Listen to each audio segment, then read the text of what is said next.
नमस्कार, मैं हूं शालिनी राज और आप देख रहे हैं पब्लिक फर्स्ट का विशेष कार्यक्रम इंडिया फर्स्ट।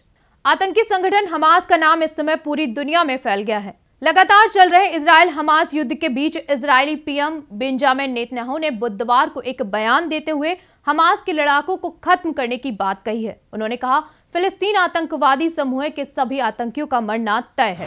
शनिवार को हमास की ओर से इजराइल पर हुए अचानक हमलों के बाद पहली बार नेतन्याहू ने हमास के खात्मे की बात कही है। उन्होंने कहा, हमास दाइश यानी कि इस्लामिक स्टेट समूह की तरह है। हम उन्हें बर्बाद कर देंगे जैसे दुनिया ने दाइश को खत्म कर दिया है। वहीं इजराइल के रक्षा मंत्री योआव गैलेंट ने कहा कि हम हमास को धरती से मिटा देंगे। नेतन्याहू ने जंग के बीच अस्थायी रूप से अपने राजनीतिक मतभेदों को भुलाते हुए सरकार में विपक्ष को शामिल किया है। आपको बता दें, इस नई आपातकालीन सरकार में पूर्व रक्षा मंत्री बेनी गैजेंट को भी शामिल किया गया है। इस युद्ध के चलते कई लोग बेघर हो गए हैं, जिसमें से संयुक्त राष्ट्र के आंकड़ों के मुताबिक गाजा पर इजराइल के हमलों के बाद अब तक 3,38,000 लोगों को विस्थापित होना पड़ा है। चलिए आपको बता देते हैं, आखिर हमास किस बला का नाम है। हमास एक आतंकी संगठन है। इसकी स्थापना 1987 में फलस्तीन शरणार्थी शेख अहमद यासीन ने की थी। वह लकवाग्रस्त था, जिसके कारण व्हील चेयर का प्रयोग करता था। वह कई वर्षों तक इजराइल की जेल में रहा। यासीन ने 1993 में पहला आत्मघाती हमला किया।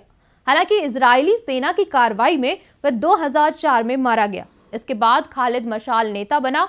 न्यूज एजेंसी एपी के मुताबिक हमास इस्लामिक प्रतिरोध आंदोलन का अरबी संक्षिप्त रूप है। इतने वक्त से चल रहे युद्ध में क्या आपको पता है आखिर इस युद्ध की वजह क्या है? चलिए आपको बता देते हैं, हमास ने इजराइल पर आखिर हमला क्यों किया है। इसकी वजह है, दरअसल हाल ही के कुछ वर्षों में इजराइल ने अरब देशों के साथ शांति समझौते किए हैं। अमेरिका ने हमास के ईरानी समर्थकों के कट्टर प्रतिद्वंदी इजराइल और सऊदी अरब के बीच एक समझौता कराने की कोशिश कर रहा है।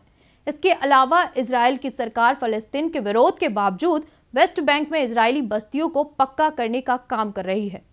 इसी के साथ ये कहना मुश्किल है कि ये युद्ध कब और कैसे खत्म होगा। इस पर अभी कुछ कहा नहीं जा सकता।